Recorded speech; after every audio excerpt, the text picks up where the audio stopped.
নমস্কার আপনাদের সকলকে। আমি সত্যবার্তা থেকে মৃণাল সিংহ বলছি। আমাদের মাননীয় মুখ্যমন্ত্রী এখন যে কাজটাই করছেন মনে হয় সেই কাজটা ঠিক হচ্ছে না। তো মনে হয় আমাদের মাননীয়ার দিন সময় একটু খারাপই যাচ্ছে। এই রথ যে দীঘার রথটার যে হলো সেটা যেমন সমালোচিত হচ্ছে যে সরকারি টাকাতে কেন করা হলো, সরকারি টাকাতে প্রসাদ কেন বিতরণ করা হলো, সরকারি টাকাতে রেশন ডিলারদের মাধ্যমে কেন বিতরণ করা হলো, সেটাও একটা প্রশ্নের মুখে পড়েছে। আবার সংখ্যালঘুর নেতা একজন যে এমএলএ আছেন, তিনি আইএসএফের এমএলএ নওশাদ সিদ্দিকী, তিনি তো নিম্নরুচির কথা বলেছেন যে এবার রেশন ডিলারদের মাধ্যমে কুরবানির গোশত পাঠানো হবে ডিলারদের মাধ্যম দিয়ে, এরকমও কথা বলেছেন। আর এদিকে ছাত্রী নির্যাতন হয়েছে, এটা একটা চাপের মধ্যে আমাদের মাননীয় আছেন।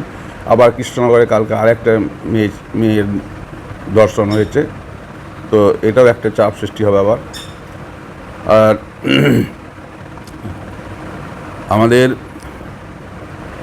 রাজ্যে আর একটা জিনিস যেটা খুব মাননীয়া খুব ভুলবশতই করেছেন, হয়তো মনে রাখেননি, তিনি চটি পরেই রসের দড়ি টেনেছেন। এটাও একটা কিন্তু এটা অন্যায় হয়েছে। তারাও কিন্তু একটা পুলিশ অফিসারও আবার রশিটার উপর লাথি দিয়েছে জুতা পরে বুট পরে, সেটাও খুব খুব খারাপ দেখানো হয়েছে। এসব জিনিস যে আমাদের মাননীয় এখন করছেন, তার জন্য আস্তে আস্তে খারাপের দিকেই যাচ্ছে। মাননীয়াকে একটু এখন নিজের প্রশাসনকে এবং নিজেকে শুধরে নেওয়ার সময় আছে, কারণ সামনে 2026, নাহলে এর প্রভাব 2026-এ অবশ্যই পড়বে। নমস্কার আপনাদের সকলকে, আমি এই ছোট্ট ভিডিওই দিলাম। আর আপনারা সকালে ভালো থাকুন, সুস্থ থাকুন। আমার ভিডিও লাইক শেয়ার করবেন, আমার চ্যানেলটাকে সাবস্ক্রাইব করবেন। নমস্কার।